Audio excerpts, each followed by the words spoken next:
Muy buenos días tengan todos ustedes. Saludamos a toda la comunidad CUSEA y también a todos los que nos acompañan a través de esta transmisión en vivo por la plataforma de Facebook. La Universidad de Guadalajara, a través del Instituto de Investigación Educativa, agradece su presencia en este webinar titulado El presupuesto educativo, una visión crítica. Acto seguido, quiero presentar a quienes nos acompañan en esta sesión. Se encuentra con nosotros el licenciado David Eduardo Calderón Martín del Campo, presidente ejecutivo de Mexicanos Primero. Agradecemos al licenciado Carlos Mancera Corcuera, él es consultor de Valora Consultoría. Asimismo, nos acompaña el doctor Marco Antonio Fernández Martínez. Él es profesor investigador del Instituto Tecnológico y de Estudios Superiores de Monterrey, Campus Ciudad de México. También saludamos al maestro Paulo Alberto Carrillo Torres. Él es secretario de la Secretaría General de la UDG. Y de la misma forma saludamos al doctor Gilberto Guevara Niebla. Él es director del Instituto de Investigación Educativa, quien nos acompaña como moderador en esta sesión. Adelante, doctor. Sí, muchas gracias. Bienvenidos, compañeros, a este seminario sobre una reflexión crítica que se propone hacer una reflexión crítica de la evolución y el estado actual del presupuesto del Estado, que el Estado mexicano dedica al sector educativo. Se trata de un ejercicio introductorio, digamos, a un tema que es sumamente complejo, como todos sabemos. Pero hay alrededor del presupuesto muchas preguntas que están exigiendo respuestas urgentes e inmediatas. Sabemos lo que está ocurriendo ahorita con la economía educativa. Por ejemplo, estamos bien informados de la austeridad, las carencias, la situación económicamente vulnerable que ofrece el sistema educativo nacional en la actualidad, en este momento. Pero también hay preguntas no tanto referidas a la actualidad como que surgen de la perspectiva histórica del presupuesto. El sistema educativo mexicano comenzó una expansión acelerada en los años 70 y 80 del siglo pasado, al punto de que pasamos de tener 6 millones de alumnos en 1970 a tener 30 millones en el año 2000. Curiosamente, este inicio de la expansión de la masificación del sistema educativo coincidió lamentablemente con el estallido de dos crisis económicas, la de 1982 y la de 1994, que llevaron a calificar a esta década, más de una década, como la década perdida desde el punto de vista económico. Por añadidura, fueron años en los cuales comenzaron a aplicarse las políticas económicas neoliberales que presionaron poderosamente para reducir el gasto público, cosa que repercutió directamente sobre el financiamiento educativo.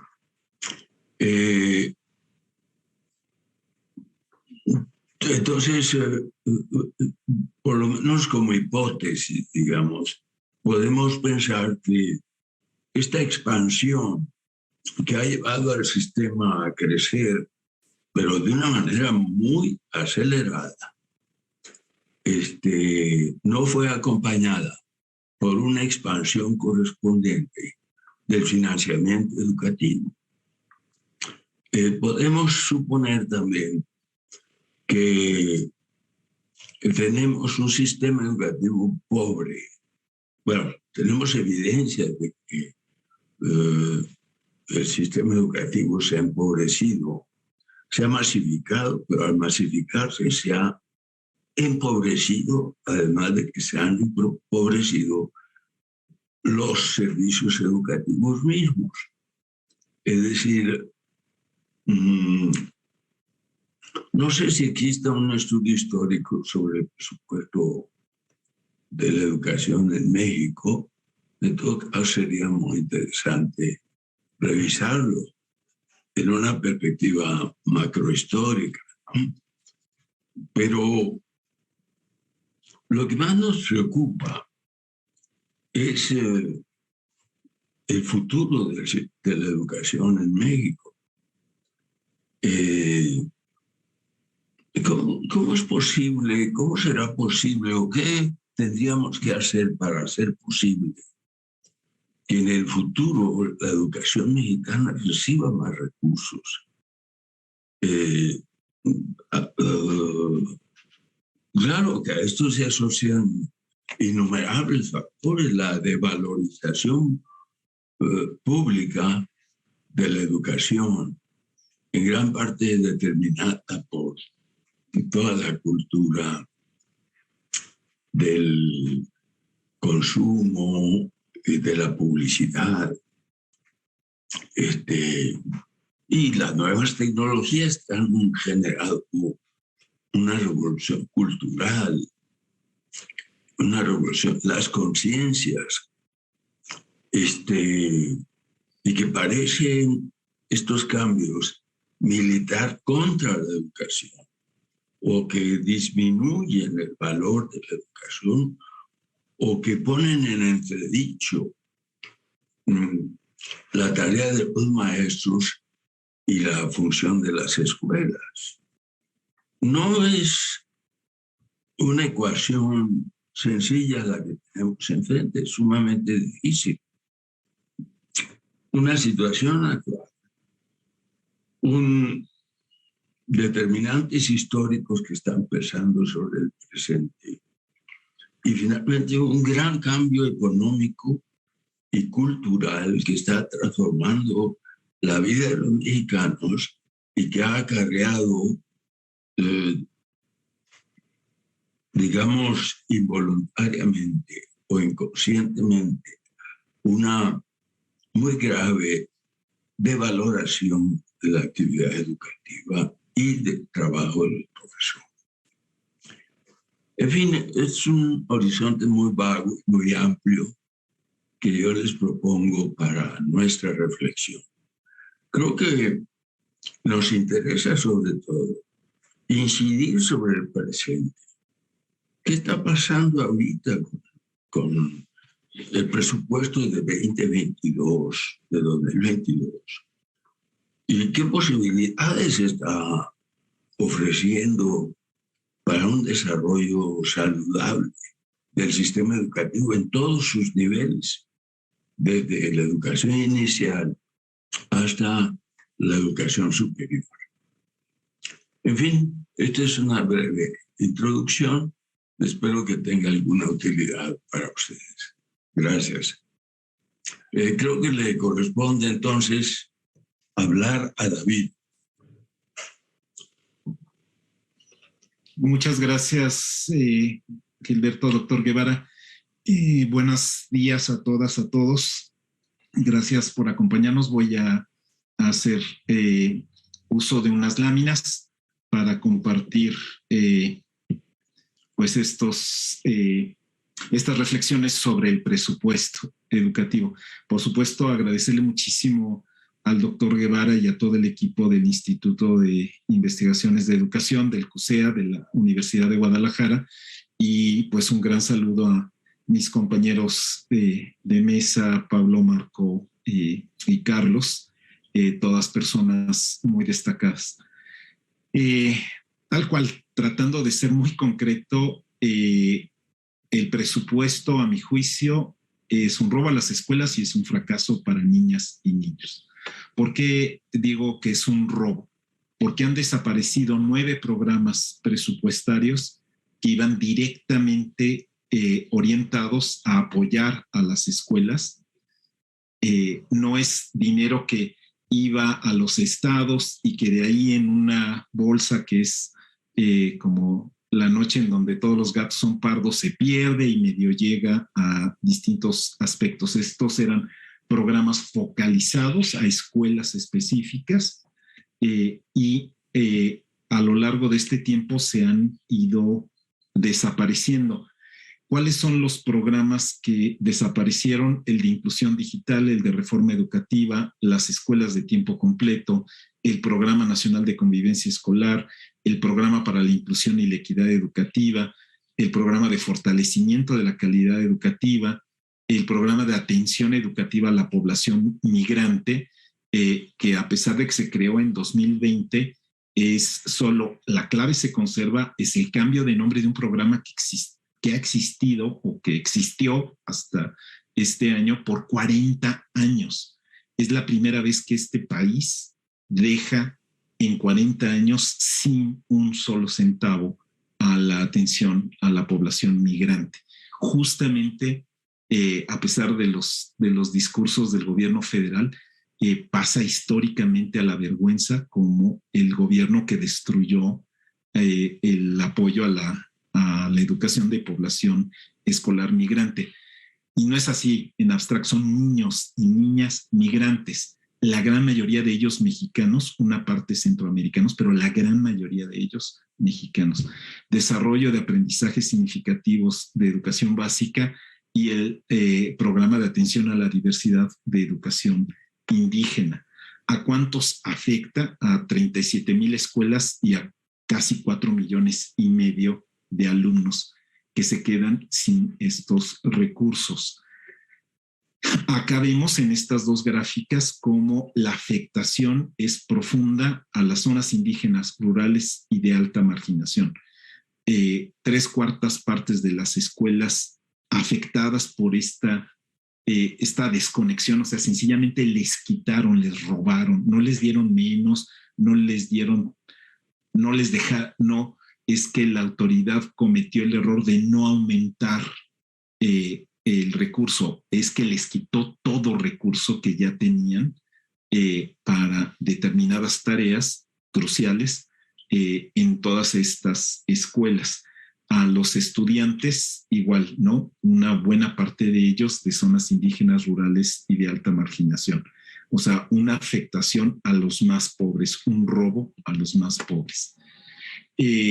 Se afirmó primero por parte del gobierno federal y luego por la bancada mayoritaria que se han destinado más recursos a la educación que nunca. Eso es falso. Cuando se compara el gasto público global de educación, todavía sigue siendo mayor el de 2015 por todavía 64,000 millones de pesos más. Es decir, hemos tenido una caída que se ha venido dando a lo largo de los años y a pesar de que hay aumentos con respecto del año pasado, del presupuesto pasado, todavía no compensa para nada la caída que hemos tenido desde 2015. ¿El crecimiento es suficiente a donde le han puesto el dinero? No, tampoco a donde se ha puesto el dinero que se ha concentrado en el ramo 11, tampoco, como se ve en esta gráfica, se alcanza todavía el nivel de 2015. Es decir, ni siquiera el gasto que va a la estructura como tal de la Secretaría de Educación Pública, ya déjense las escuelas. ¿A dónde se fueron los aumentos entonces? En concreto, a las becas. La mitad del dinero que estamos gastando ahora en educación es de becas y por lo tanto no lo estamos gastando en educación si somos estrictos. Entonces, los chicos, las chicas están pudiendo tener en sus hogares tal vez un poquito mejor de alimentación, están tal vez pudiendo pagar mejor el transporte escolar. Entonces llegan mejor comidos y menos sofocados al mismo fracaso de siempre a sus escuelas. No es una estrategia educativa. Las becas no están ligadas ni enfocadas a nada que tenga que ver con la educación. Entonces es un reparto de recursos que puede justificarse por muchas razones, pero educativo no es, y con efectos educativos tampoco. Y en cambio, se está gastando en infraestructura, en libros y materiales, pero si vemos, por ejemplo, cuánto del aumento va para formación docente, el 5%, y para gasto corriente, 14%. Entonces, para no monopolizar la palabra y cerrar a tiempo mi participación, ¿qué ofrece? Hay muchos aspectos en los que no me voy a detener, o bueno, si la conversación allá nos lleva, pero ¿qué ofrece el proyecto de egresos de la Federación en 2022 en términos educativos?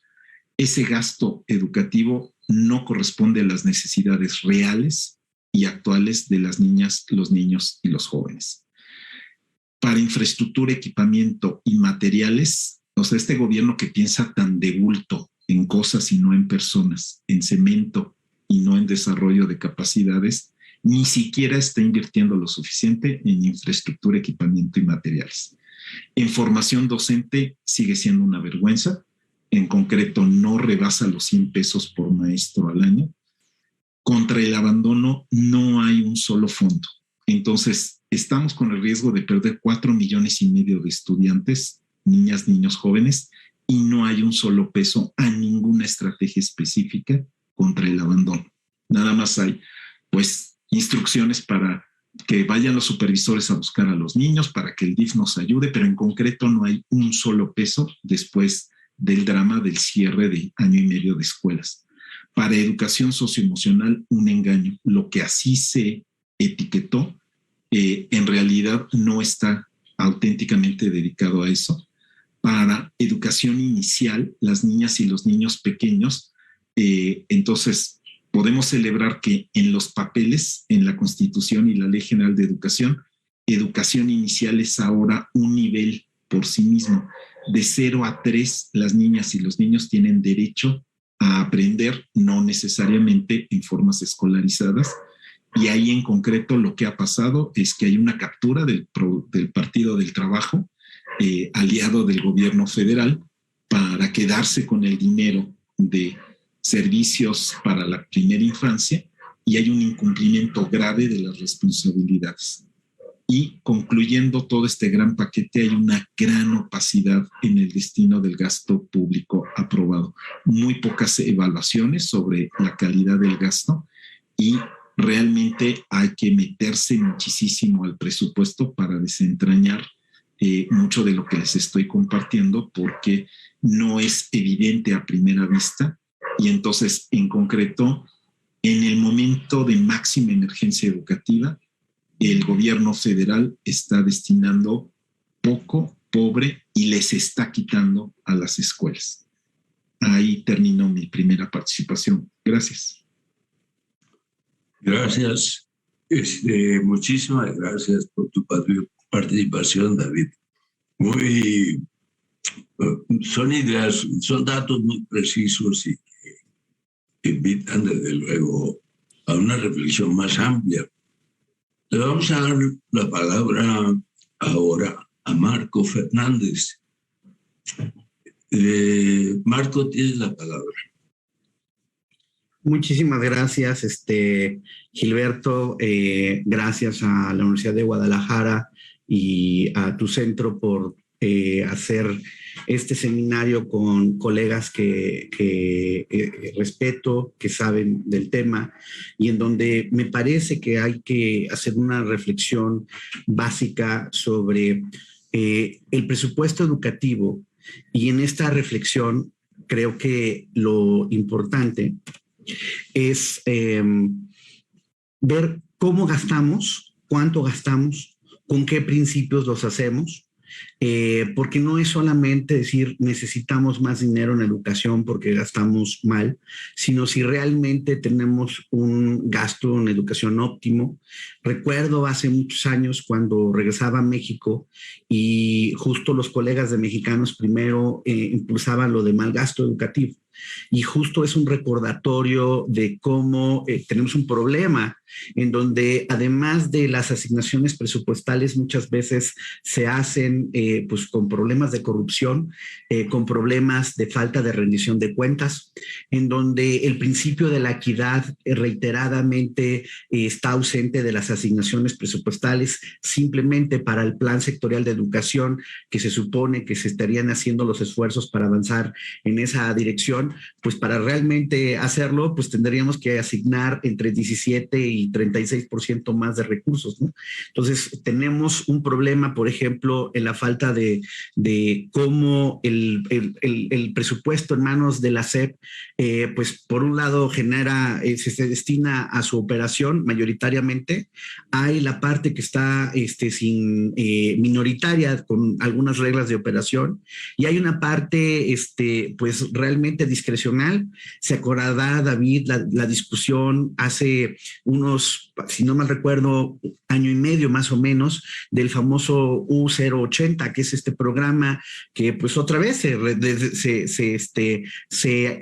distribuye de manera poco clara, terminan pagando protestas magisteriales para tratar de calmarlas en vez de realmente asignarse a materia educativa, ¿no? Y cuando nosotros pensaríamos que por lo menos 4 pilares que estuvieran al centro, dada la crisis educativa que se ha ahondado por la pandemia, tendrían que estar dirigiendo los recursos para atender la continuidad académica, para poder atender el problema emocional que se está presentando. Obviamente tenemos un problema de caída en los aprendizajes, de merma en los aprendizajes por estar a la distancia y el cierre de las escuelas, y obviamente esto ha complicado aún más la transición al mercado laboral. Y uno va viendo cómo se distribuyen los efectos negativos en todas estas ramas, desde incrementos en el abandono escolar, caída de la matrícula, el reporte nosotros entre la Escuela de Gobierno, la Iniciativa de Educación y México Evalúa, hicimos esta encuesta a papás y mamás de escuelas públicas y nos reportan 7 de cada 10 niñas, niños están teniendo afectaciones emocionales, y uno diría, bueno, es que esto es una emergencia y tendrían que estar poniendo recursos para atender esto. Pues lamentablemente, pues más que nos traten de minimizar diciendo que ahora tienen Educatel, pues no, o sea, no está jalando ese aspecto.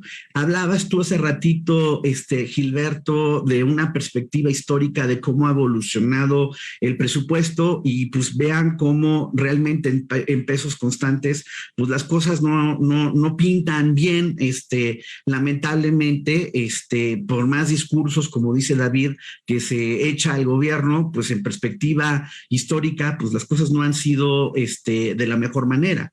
Incluso tan es así que en términos del porcentaje del PIB, vean la evolución que hemos tenido en los últimos 20 años y pues prácticamente pues ahí se ve, o sea, más allá del rollo, si están o no las prioridades de un Estado en destinar mayores recursos a educación, y lamentablemente eso no ha pasado, incluso con los datos que refiere en términos del gasto a pensiones o el gasto, por ejemplo, que se destina a la parte energética por los colegas del CIEP, uno ve en perspectiva comparada y ahora hasta resulta que gastamos menos en términos del porcentaje del PIB de educación.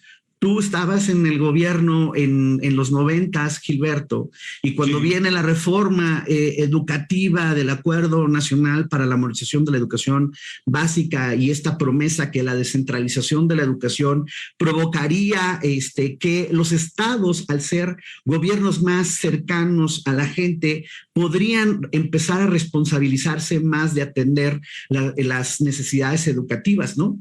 Pues Así vean cómo en la evolución función de la proporción de quién le contribuye a la educación y al gasto educativo, esto que ustedes, y que también recuerdo que Carlos estaba en esos momentos del lado del gobierno, pues las expectativas de esa reforma, pues vean si se cumplieron o no. Claramente, pues no ha sido el caso.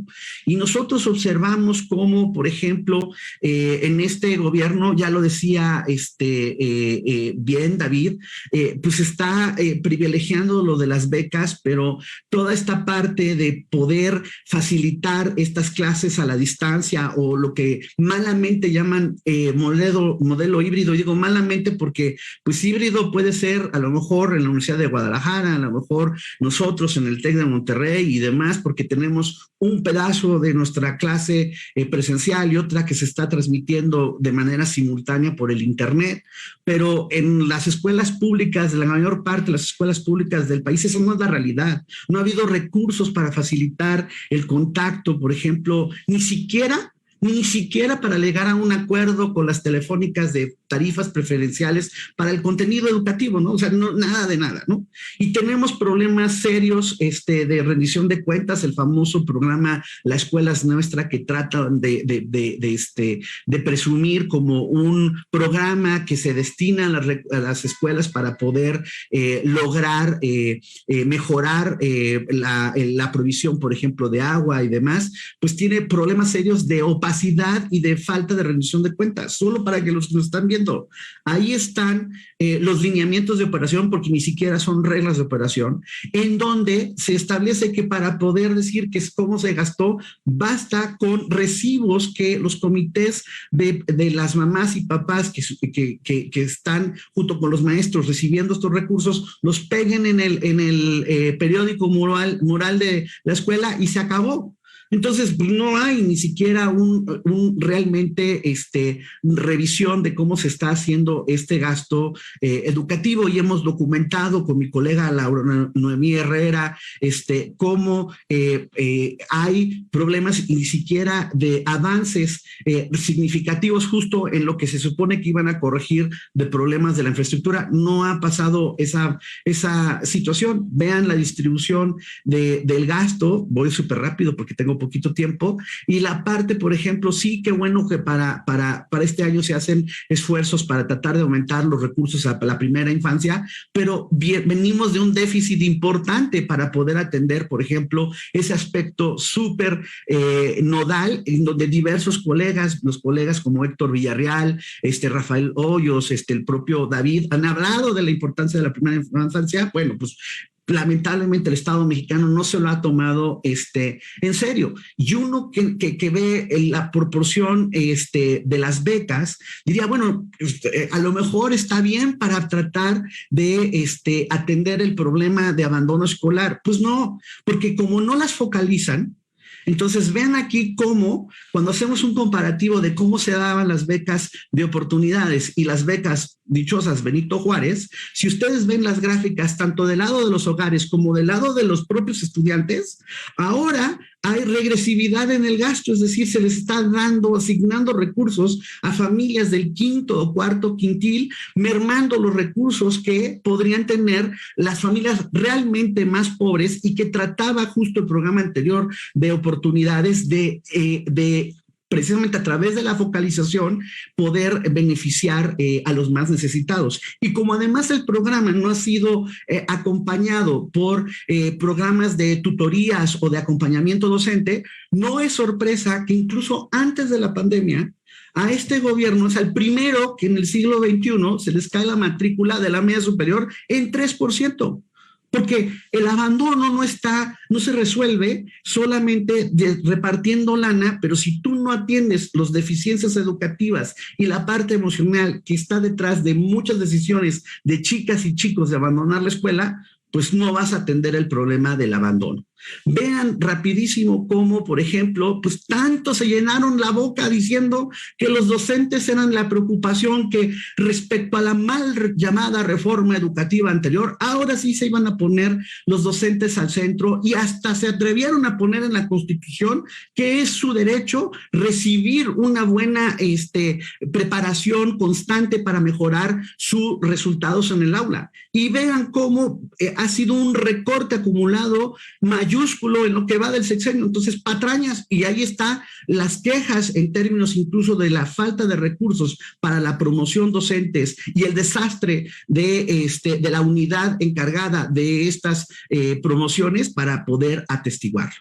Y tenemos programas insignia del gobierno, las escuelas maestras, las universidades Benito Juárez, los jóvenes construyendo el futuro y demás, con falta de rendición de cuentas. Y no se ha hecho una evaluación de realmente el beneficio educativo que estos programas tienen. Entonces traemos por un lado una estrategia pichicatera del recurso, pero además en donde los ponen, lo despilfarran sin rendición de cuentas y mucho menos con criterios de equidad o de mejora de resultados educativos. Entonces, justo cuando uno observa, por ejemplo, la diferencia de gasto por alumno en términos de los estados, pues ustedes observen que, perdónenme, pero aquí no hay criterio absoluto, o sea, alguno de equidad. O sea, ¿por qué, por ejemplo, o sea, no se atiende con mayores recursos a los alumnos de Chiapas en comparación con la parte de Baja California, por ejemplo? Pues no, porque eso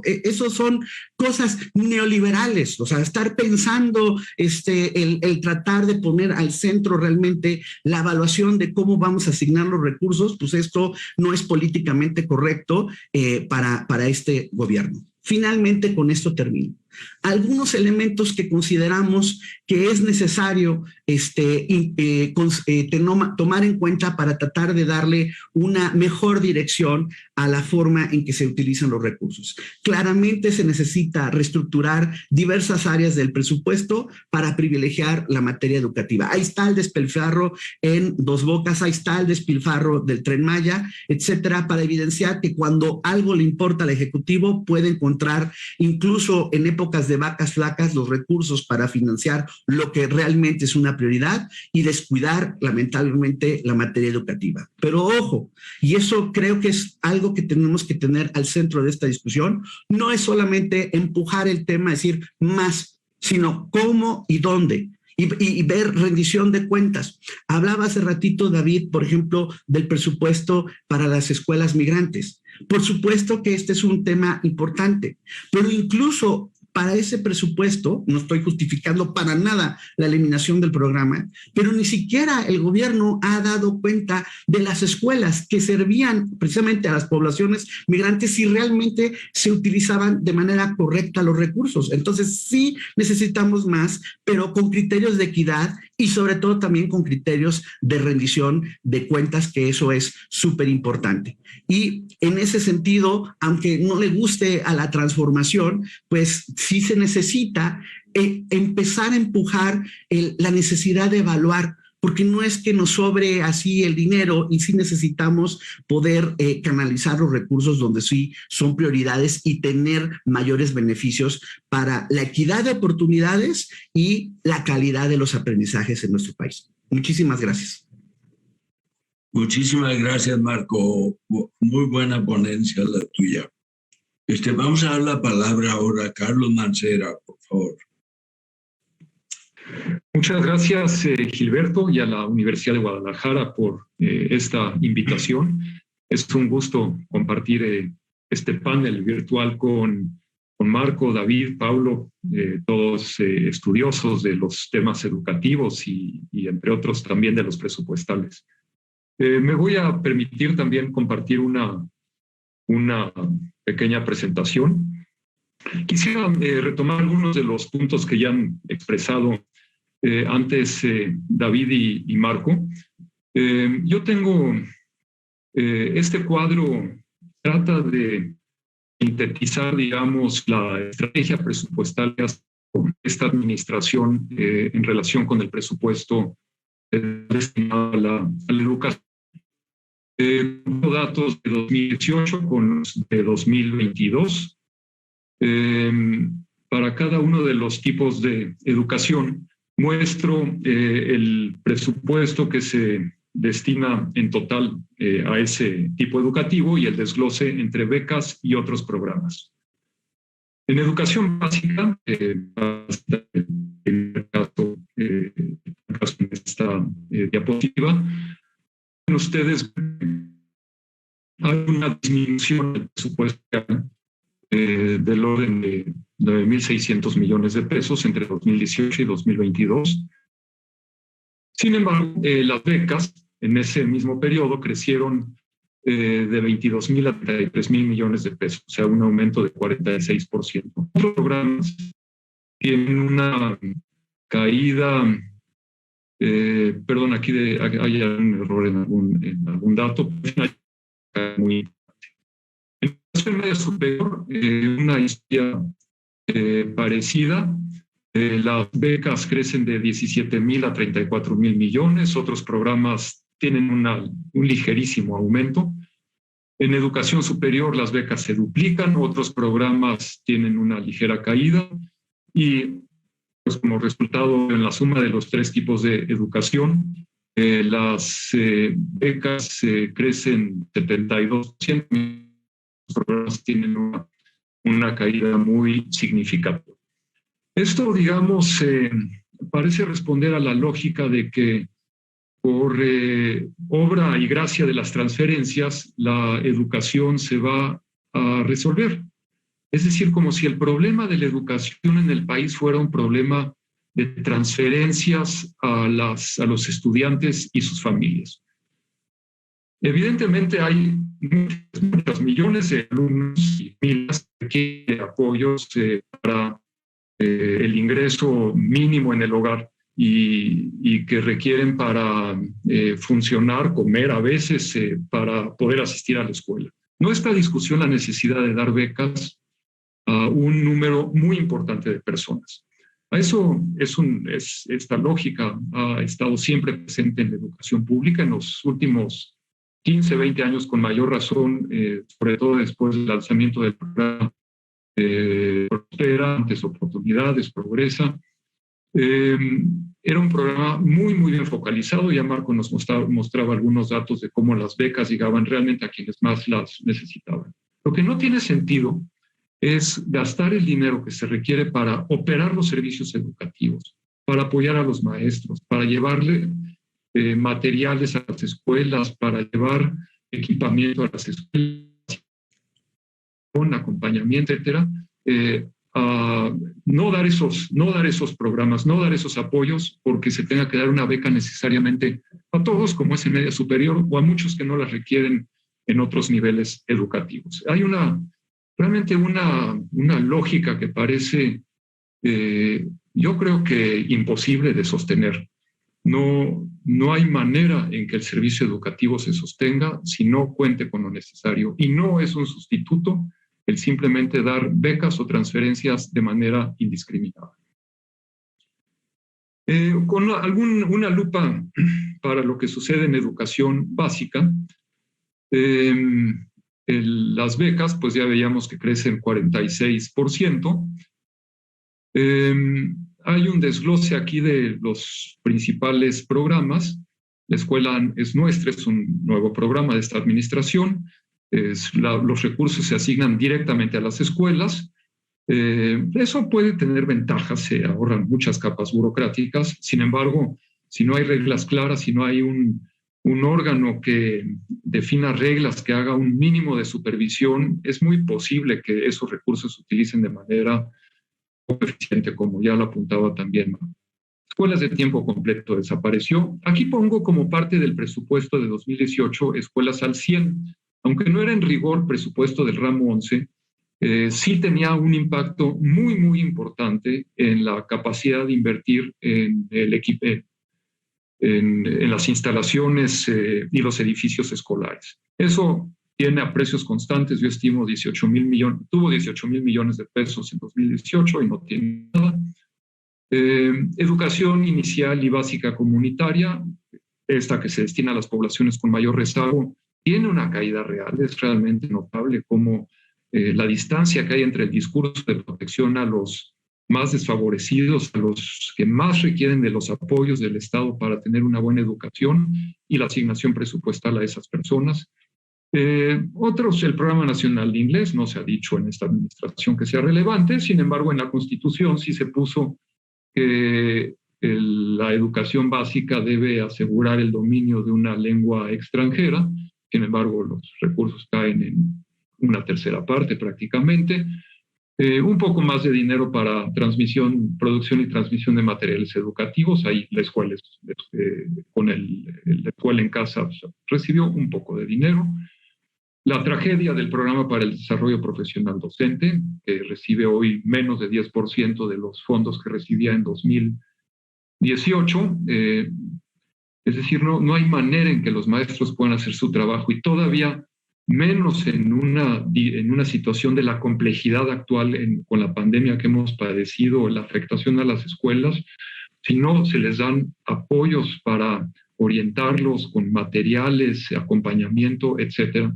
Programas que eran muy importantes, por ejemplo, el de convivencia escolar para crear mejores bases de convivencia, el combate a la violencia, desaparecieron. La calidad educativa, ese término calidad está borrado del diccionario de la educación actualmente. Programa de inclusión digital se fue a cero. No es que antes tuviera mucho dinero, pero al menos tenía un rengloncito. Hoy ya no existe. ¿Cómo dar las posibilidades mínimas de conectividad y de uso de las tecnologías a los alumnos de la educación básica pública sin esos fondos? En fin, esto, digamos, es una radiografía con más detallada que ilustra la pérdida tan severa de fondos para la operación de los servicios en la educación básica, incluyendo de manera muy, muy importante lo que los maestros requieren para poder hacer mejor su trabajo y las escuelas funcionar de mejor manera. En la media superior y la superior, la historia pues no es distinta. Aquí tengo algunos datos de las transferencias para los organismos descentralizados de la educación media superior. Los bachilleratos universitarios que reciben transferencias de la Dirección General de Educación Superior Universitaria han tenido cero aumento a lo largo de estos años, a pesar de que sus obligaciones han crecido por personal con más antigüedad y por diversas razones. Su presupuesto ha crecido cero.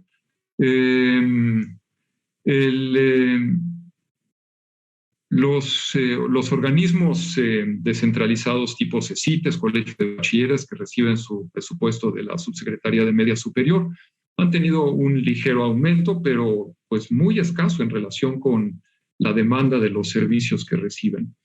Más grave quizás todavía sea la situación del presupuesto en la educación superior. Otra vez viendo el caso de los organismos descentralizados, la Dirección General de Educación Superior Universitaria, que transfiere los presupuestos a las universidades autónomas, ha aportado solamente prácticamente lo mismo en 2022 que en 2021. Es decir, las universidades autónomas están en una situación muy, muy difícil para cumplir con sus obligaciones básicas. Llama poderosamente la atención que esto suceda a la par que esta administración introduce una reforma constitucional para hacer obligatoria y gratuita la educación superior pública. No hay nada más alejado de ese propósito que estas asignaciones que apenas se sostienen en términos reales y que en realidad son disminuciones por alumno, y disminuciones todavía más fuertes si se considera la dinámica de los servicios personales, es decir, de la nómina que pagan las universidades, simplemente por la antigüedad del personal y por muchas obligaciones que tienen. En el caso de un buen número de universidades, las obligaciones en materia de pensiones. Pero tampoco en otros sistemas, por ejemplo, el Tecnológico Nacional de México, en la Dirección de Universidades Tecnológicas y Politécnicas, se observa ningún aumento. Es decir, es una degradación asegurada, tristemente, de la educación superior, cuando que se suponía que esta tendría que estar al alcance de todos de manera gratuita. Una última diapositiva este fenómeno abarca aún a las universidades o a las instituciones de educación superior que han tenido tradicionalmente más capacidad para proteger su gasto. La UNAM, la UAM, el POLI, todas también con 0% de aumento real para fines prácticos entre 2018 y 2022. Una ligera caída inclusive. El Tecnológico Nacional de México igual.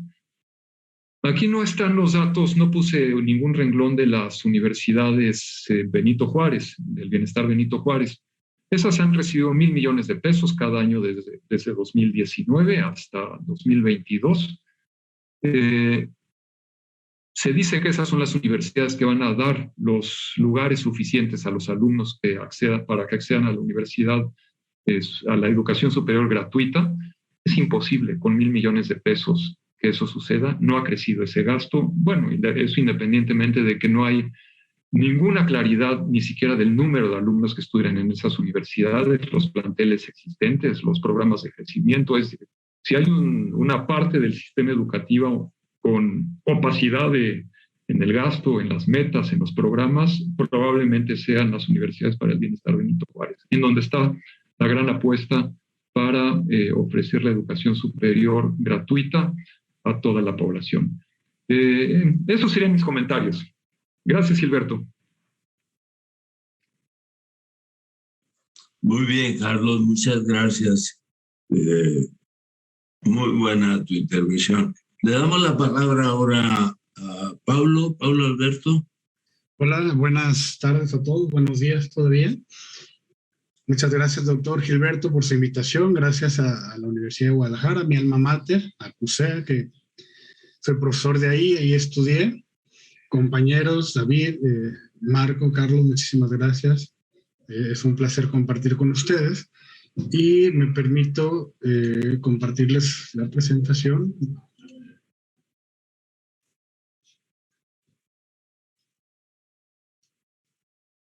Bueno, comenzando con nuestro punto de partida, que habla o que pretende preguntarnos si es suficiente o insuficiente el presupuesto o la inversión que hace el Estado en la educación.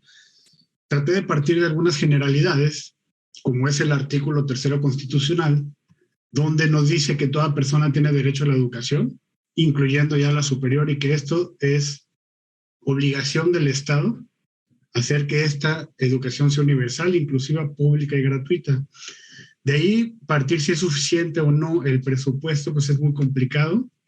Comenzamos con lo que dice el artículo 119 de la Ley General de Educación, donde se menciona que mínimamente se debería destinar el 8% de la inversión de educación correspondiente al Producto Interno Bruto.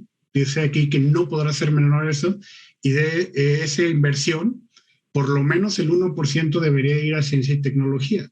Ahí ya tenemos dos elementos de partida para determinar si es suficiente o no el presupuesto.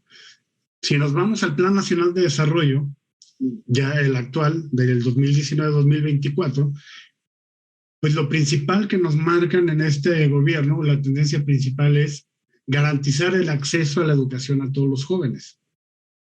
Y si nos vamos ya al programa sectorial de educación, donde las metas, que prácticamente es la cobertura, que es donde sí tiene metas hasta el 2024. Algunos de los indicadores que vienen aquí en el plan sectorial no tienen una meta como tal, pero como una buena introducción, vemos que marcan como una cobertura inicial en media superior y superior, porque bueno, en educación básica prácticamente estamos al 100% y no ponen alguna meta. Vemos cómo tienen sus metas aquí planteadas hasta 2024. Esto lo pongo como un marco de referencia nada más para tratar de medir si es suficiente o no en términos de lo que el gobierno actual plantea. Ahora, si nos vamos al crecimiento del PIB y del PEF, tomando en cuenta lo que vienen los criterios generales de política económica, vemos que en los dos prácticamente en el PEF y en el PIB ha crecido. Aquí, bueno, no están actualizados los datos porque efectivamente están con los criterios generales y tomamos los datos de crecimiento real, pues hay ajustes, pero vemos que hay un crecimiento. Ahora bien, si está creciendo el presupuesto de egresos de la Federación y está creciendo el PIB en la mayoría de los casos, ¿cómo se comporta el presupuesto en educación? Una disculpa, yo no puse gráficas, me gustan más las tablas, pero si vemos las subfunciones en donde se destina el recurso para educación, como es educación básica, media superior, educación superior, posgrado, educación de adultos, aquí se incluyen los ramos 7, que es defensa, agricultura, que es el 8, 11 educación, 13 marina, el 25, que son las previsiones y aportaciones, el 33, en algunos casos todavía se incluye el ramo 42, que desapareció, que era el Instituto Nacional de Evaluación de la Educación, y actualmente se incluye el 47, que incluye algunas entidades no sectorizadas, tratando de considerar todos los ramos que gastan o invierten en la educación. Vemos cómo en su participación educativa como porcentaje del presupuesto de egresos, de contar con un porcentaje del 14.43 en 2015, hemos disminuido en 2022 al 12.13%. Y si lo comparamos con el Producto Interno Bruto, que, bueno, independientemente de que no se está considerando aquí la inversión estatal y la privada, ni la municipal, aunque vale la pena mencionar que mucha de la inversión estatal pues proviene del mismo presupuesto de egresos de la Federación, era del 3.75% el porcentaje de participación el gasto educativo, de la inversión educativa en el PIB, ahora es el 3.06%. Entonces, considerando estos elementos y los crecimientos reales que tenemos, comparados en una primera instancia con lo que dice la Ley General de Educación, de que debe ser del 8% el gasto educativo, pues partiendo de este punto, en este momento, pues no es suficiente el presupuesto, ¿no? Estamos muy por debajo de lo que se pretende en la ley gastar. ¿Qué problema hay aquí? Que efectivamente no existe ninguna sanción por no cumplir este mandato. En la ley general ya se menciona que deberíamos estar gastando el 8%, no lo hacemos, pero no existe ningún mecanismo para sancionar a las autoridades por no cumplir esta ley. Ese es un primer punto de vista. Si avanzamos ya viendo netamente los ramos educativos, el 11, el 25 y el 33, vemos cómo en algunos casos pues, ha ido disminuyendo el gasto que tiene que ver con el presupuesto. Si nos vamos directamente al 33, que viene lo que es la educación básica, con el fondo de aportaciones a la nómina educativa y el gasto en gasto de operación, vemos cómo ha ido disminuyendo en términos reales. Estamos considerando un deflactor del PIB del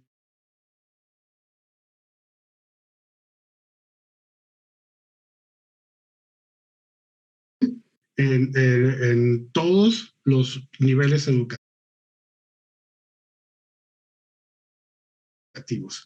Si nos vamos, esto es parte de la educación básica, nada más crece el 1%.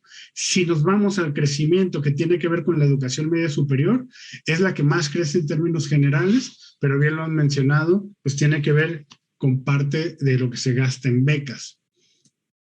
Ustedes pueden ver los datos ahí de lo que se destina a educación media superior como parte del ramo 11 y del 33, y vemos que la parte de infraestructura en educación media superior crece, pero crece solamente en 78 millones, que es el 7.29%.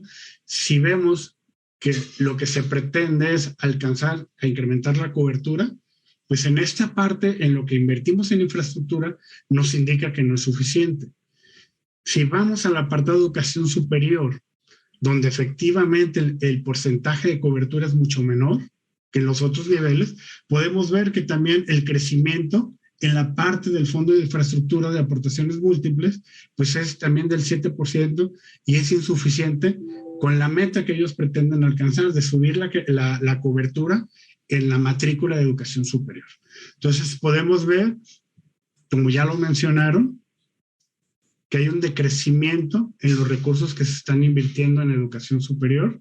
Digo, hay parte en los complementos a servicios educativos que están creciendo en 384%, pero si lo comparamos con años anteriores, pues ni siquiera ha alcanzado el nivel. Si vemos en 2019, en esta parte de los complementos a los servicios educativos, había cerca de 2,000 millones de pesos y ahora nada más hay 751.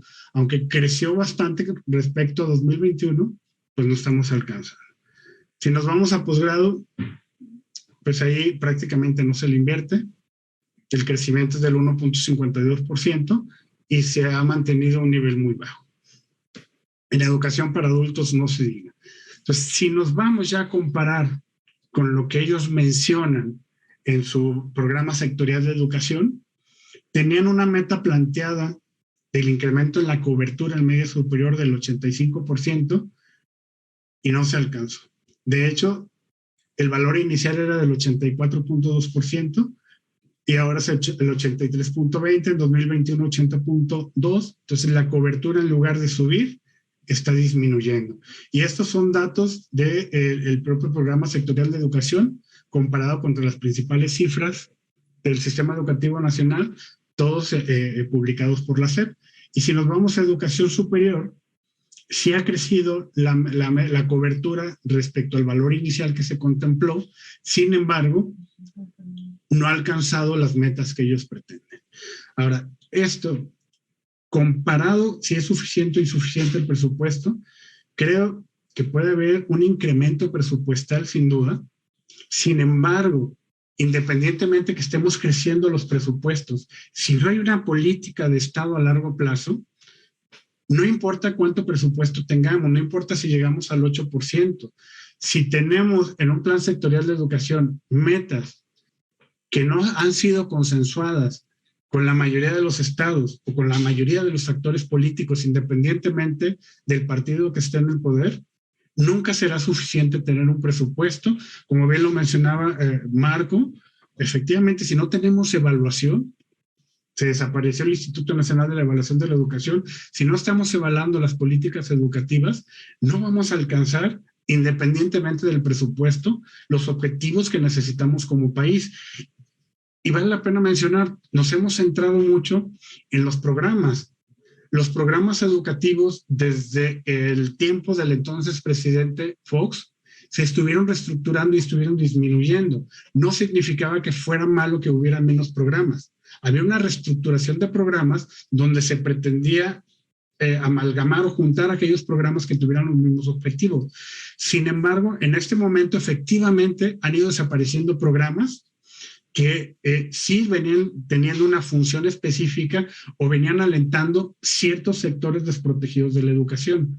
Ahora bien, si vemos algunos programas que han sido paliativos para esto, como el de estímulos al personal docente, nosotros en la Universidad de Guadalajara hemos mencionado siempre el personal docente, que este programa pues, ha sido para paliar el tema de los incrementos salariales. ¿Por qué? Porque finalmente un profesor tiene un salario medianamente digno comparativamente con la situación del país. Sin embargo, en el momento en que se jubila, ya no tiene acceso a esos estímulos, ¿sí? Ha habido programas para subsanar los problemas de pensiones. Sin embargo, las universidades que mejor hicieron su trabajo para reestructurar sus sistemas de pensiones les dejaron de dar porque ya no necesitaban. Y todas aquellas universidades que no modificaron sus sistemas de pensiones seguían recibiendo dinero hasta que eliminaron el programa. Y un elemento más que me gustaría comentar. Normalmente, el Congreso les dejaron de dar porque ya el Congreso de la Unión era un contrapeso para el gobierno federal y trataba de corregir ciertas tendencias de los presupuestos para apoyar algunos niveles educativos. Sin embargo, este contrapeso ya no existe. Independientemente de que se modificara entre el 1 y el 4% del presupuesto federal total, en el Congreso de la Unión servía como un contrapeso para estas políticas de Estado, que es un contrapeso que ya no existe. Y finalizando con el tema de las becas. Las becas siempre ha sido un programa muy bueno políticamente hablando. ¿En qué sentido? Siempre se han hecho propuestas para incrementar el presupuesto en becas. ¿Qué pasa si algún partido político o algún otro miembro del Congreso trataba de reducir el programa de becas? Políticamente no se veía bien. Entonces siempre se ha dejado ese presupuesto para becas. Ahora bien, ese presupuesto para becas también ha sido un buen mecanismo para su ejercicio, porque no en todos los casos llega donde debería de llegar y hay un muy buen subejercicio que posteriormente el gobierno federal puede distribuir. Esta es mi participación. Muchísimas gracias. Muchísimas gracias a ti, Paulo. Excelente. Bueno, yo creo que tu participación ha sido una muy buena coronación de esta primera parte de nuestro seminario.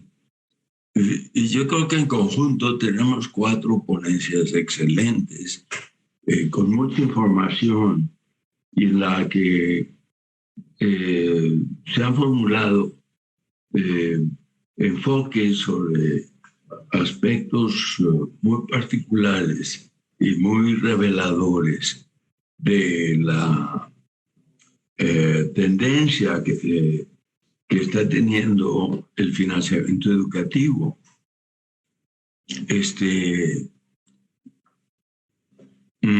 Yo creo que vamos a abrir una segunda etapa de nuestro seminario, en la cual pues cada quien puede hacer agregados a su ponencia, o puede plantear preguntas, o en fin, la idea es establecer una conversación entre nosotros, ¿verdad?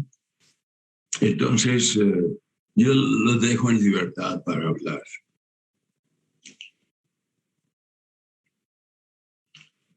Gilberto, gracias. Pues bueno, además de nuevo agradecerte por la oportunidad y al centro y aprovechar acá la sapiencia de mis colegas, poner sobre la mesa dos cuestiones ya como más volcados a la acción. ¿Qué podemos hacer? La verdad es que el asunto no está tan sencillo, porque por un lado, ya lo decía Paulo, se pierde la lógica democrática en donde el Congreso es un factor de contrapeso, de equilibrio y balance a las propuestas del Ejecutivo, ¿no? Y entonces ya no podemos contar con que nuestros representantes pueden hacer gran cosa para modificar la visión de los funcionarios que se van a gastar el dinero. ¿Qué otras alternativas tenemos? Fuentes de financiamiento adicionales. Ni el sector privado ni las familias están en condiciones y en oportunidad de hacer una diferencia sustantiva, ¿no? En todo caso, pues las familias siguen subsidiando y compensando, incluso los propios maestros, pero digamos que no lo deberíamos ver como la primera opción. Entonces, yo me regreso a, por un lado, la necesidad de apretar, digamos, a la autoridad del lado del Poder Judicial. Hay un amparo que interpusimos, obliga para este año a la SEP a presentar reglas de operación para el programa de actividades en escuelas que tiene mayor monto, que es de la escuela nuestra, por 14,000 millones de pesos.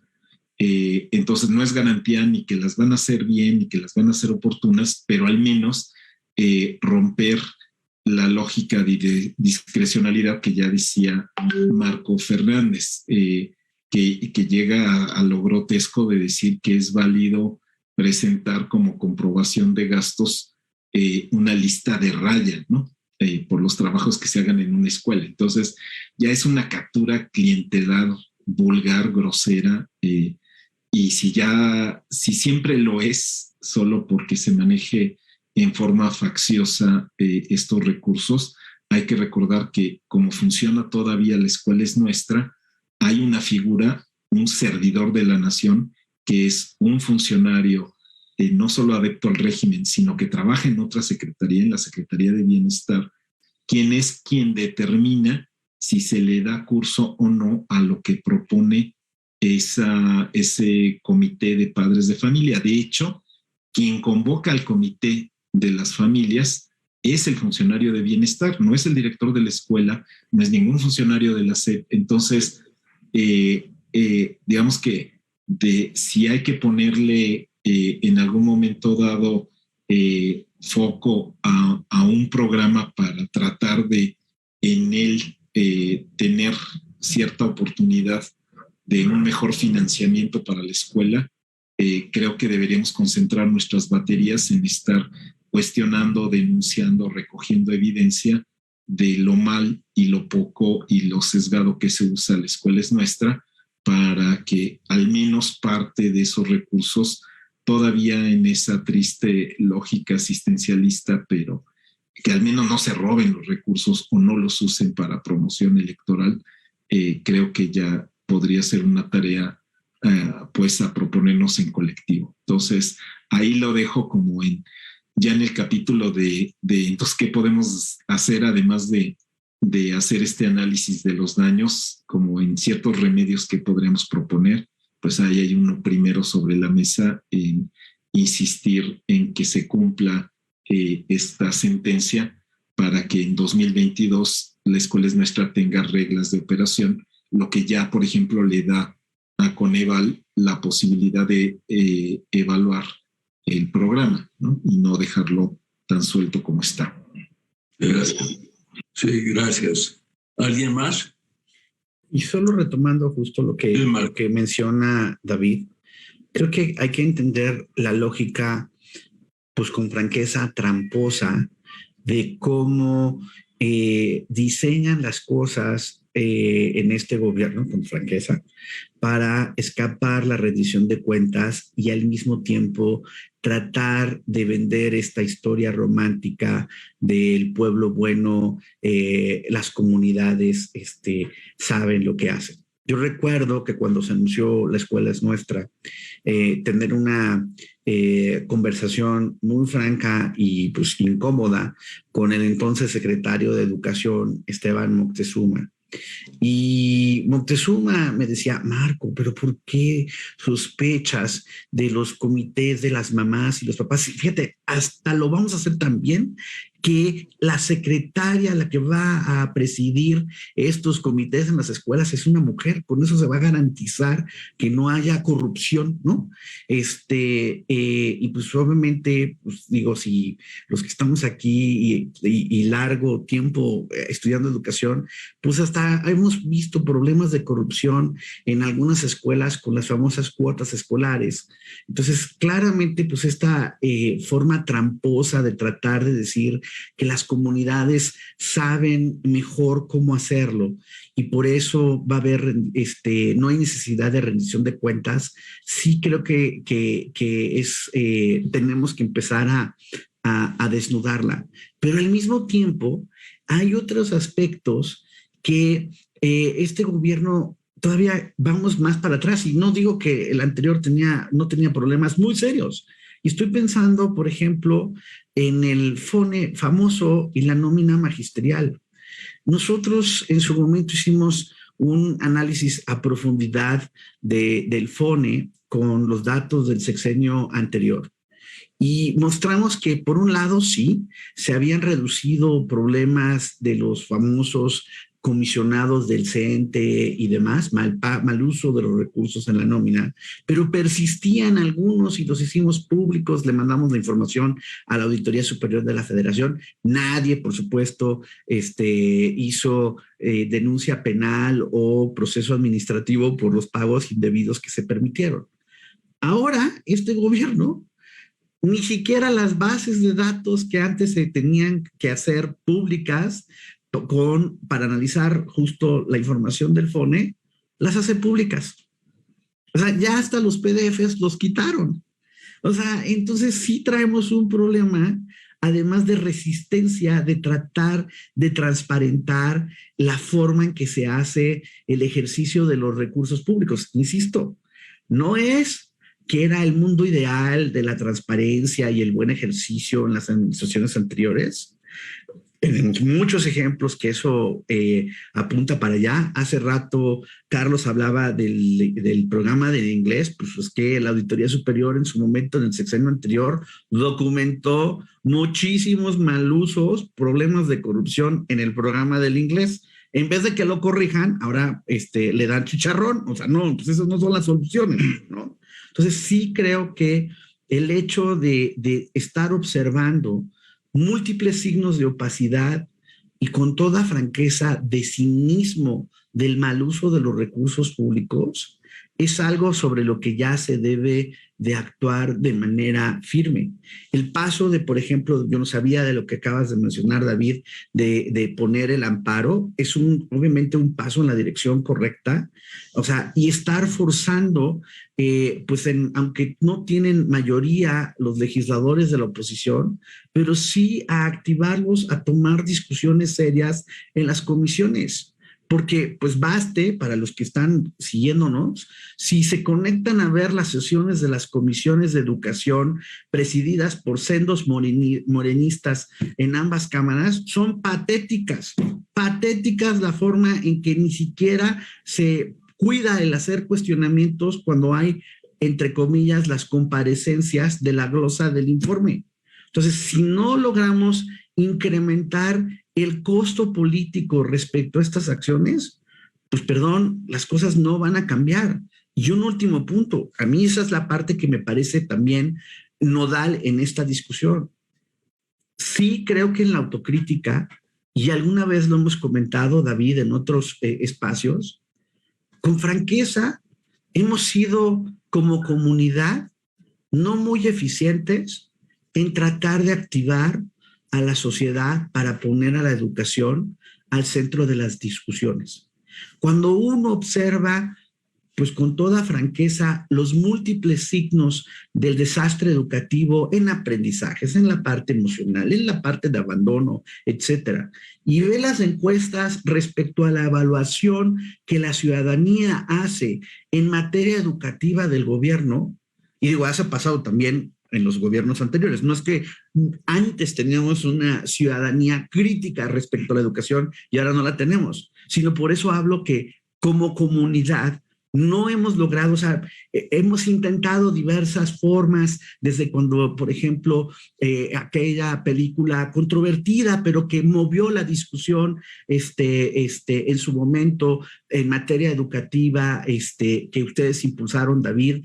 Desde ahí hasta hoy, lamentablemente, y no sé, no tengo una respuesta clara con franqueza, porque le he estado dando vueltas y vueltas a entender, necesitamos activar socialmente para que estos resultados en la forma en que se gasta, estos resultados de la inequidad de acceso a oportunidades educativas, de inequidad en los aprendizajes, de resignación a que los chicos que terminaron ahora la media superior técnica y que con franqueza no aprendieron porque los laboratorios estaban cerrados, pues que la gente no se resigne, que digan, perdón, esto no es aceptable.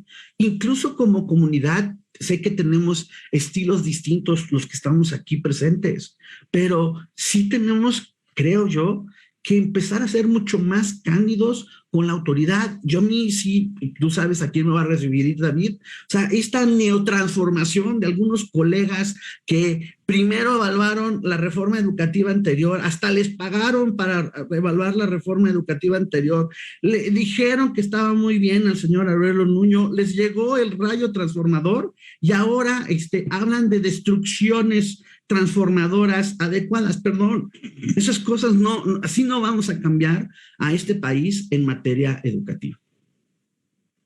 Muchísimas gracias, Marco. ¿Alguien más quiere hablar? Carlos.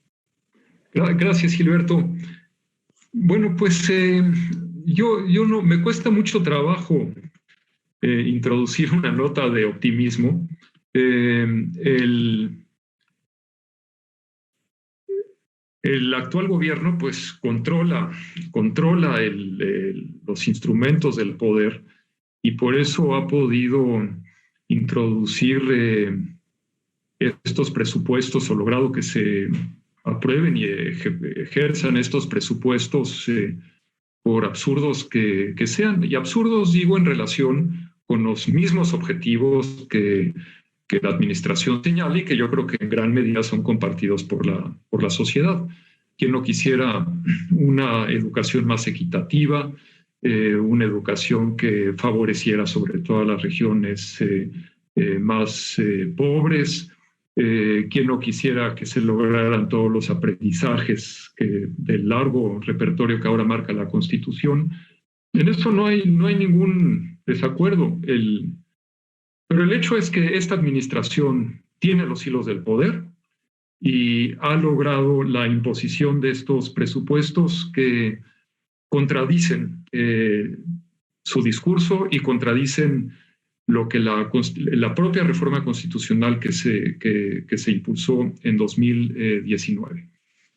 Entonces, yo más bien tendría, digamos, un conjunto de preocupaciones adicionales que se originan por las consecuencias que pueda tener esta caída en el presupuesto en el afán de exhibir resultados de todas maneras.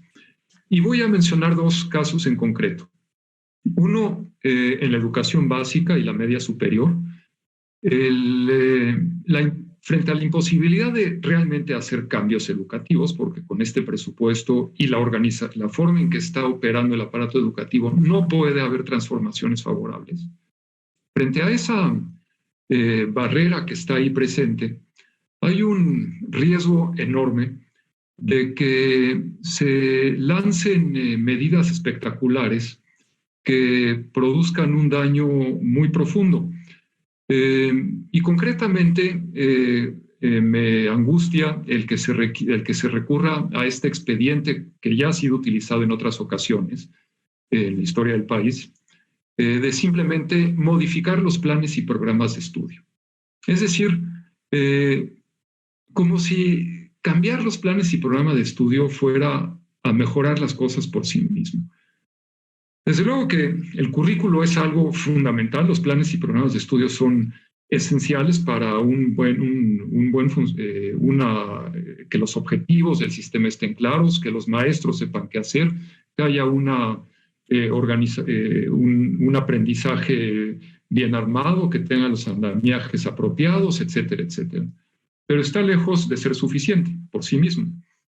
En cambio, sí hay riesgo de que con el afán de reivindicación educativa se hagan transformaciones absurdas sin razones en los planes y programas de estudio y que eso contribuya de manera muy seria a la confusión, al imperio del discurso por encima de la realidad educativa y de las transformaciones que debe haber en las escuelas para que la educación sea mejor. Entonces, yo creo que podemos estar fácilmente en la antesala de un ejercicio de esa naturaleza que no sería quizás, que podría ser en parte consecuencia de estas malas asignaciones de gasto, de esta incongruencia en la política educativa relacionada con el presupuesto que la debe acompañar, con el afán, mediante estas reformas curriculares potenciales, de mostrar algo distinto, algo extraordinario, algo que separe al presente del pasado. Creo que el segundo ejemplo al que me quiero referir es el de las universidades del bienestar Benito Juárez. Nadie cuestiona, absolutamente nadie, el que haya una oferta educativa pertinente para grupos de la población que posiblemente de otra manera no tendrían acceso a la educación superior. El gran problema, sin embargo, yo diría que la gran irresponsabilidad está en hacer suponer a los jóvenes que encuentran en una institución sin organización, que no rinde cuentas, sin presupuesto, una vía para su superación personal, profesional, social. Eso no puede suceder en instituciones de educación superior que no garanticen los mínimos para la formación de sus estudiantes.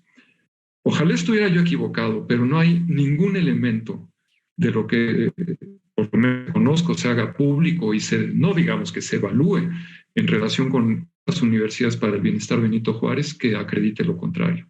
Entonces, el asunto de la falta de presupuesto no solo es que pueda haber, digamos, condiciones menos favorables en general para hacer la tarea educativa.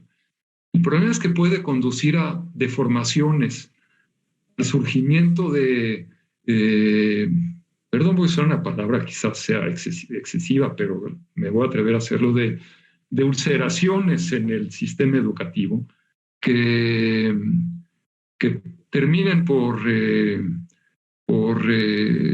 causar un daño severo y cuyo impacto sea longevo. Muchas gracias, Carlos.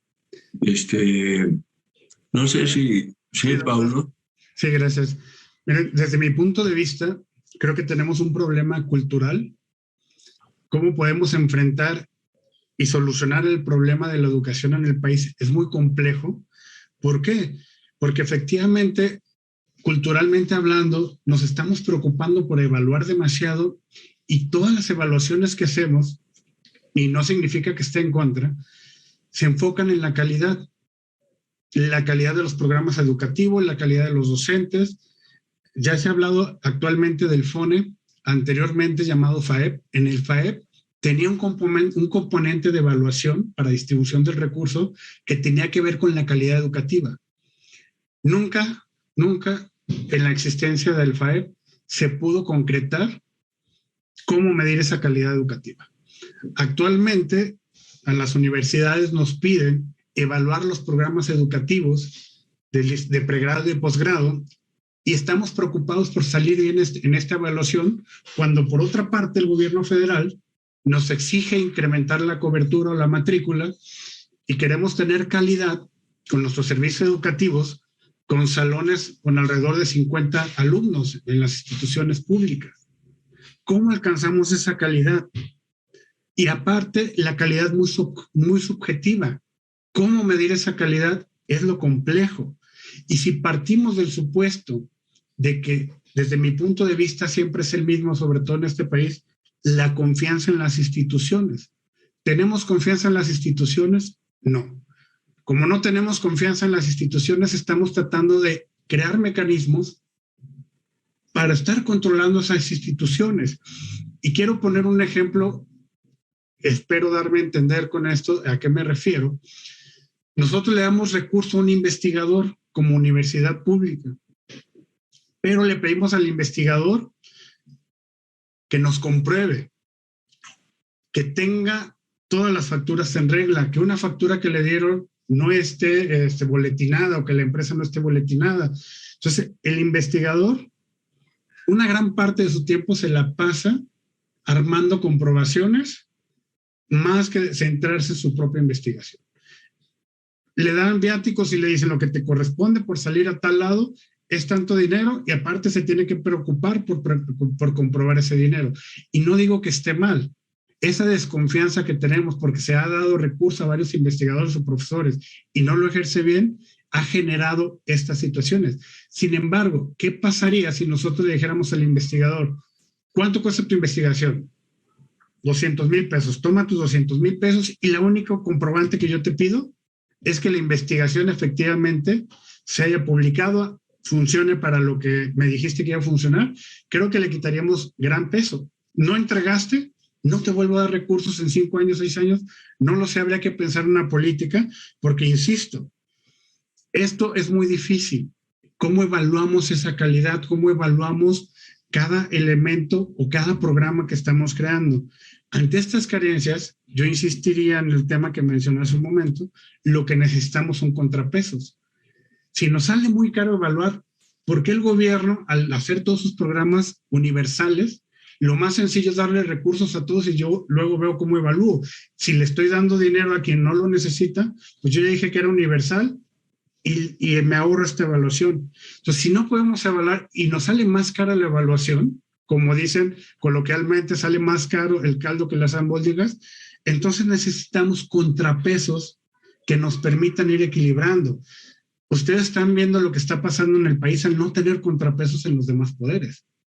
Lo poco o mucho que se había logrado anteriormente con contrapesos nos permitía ir avanzando hasta cierto punto en asignación de recursos e ir creciendo en ciertas áreas de la educación. Ahora no tenemos contrapeso. Creo que si insistimos en estar evaluando, que no está mal, tenemos que pensar bien la manera de cómo vamos a evaluar.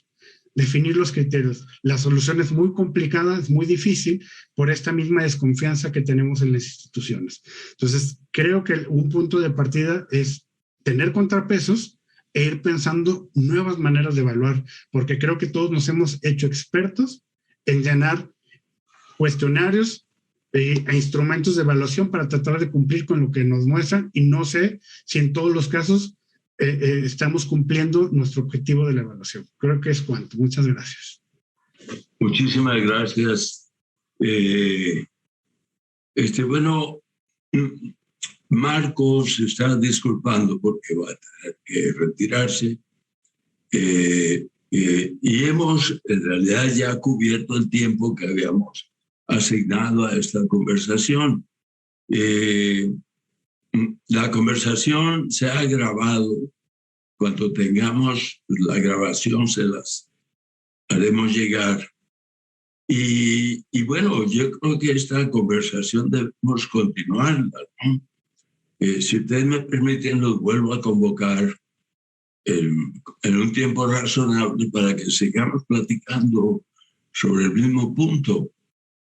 A mí me parece que esta reunión ha sido muy rica, muy densa, con muchas ideas, con muchos aportes, y que vale la pena que difundamos este diálogo, ¿no? Pues muchísimas gracias, jóvenes. Realmente el Instituto de Investigación Educativa de la Universidad de Guadalajara les agradece muchísimo su participación y nos mantendremos desde luego en contacto con cada uno de ustedes. Pues eso es todo. Gracias y que les vaya muy bien.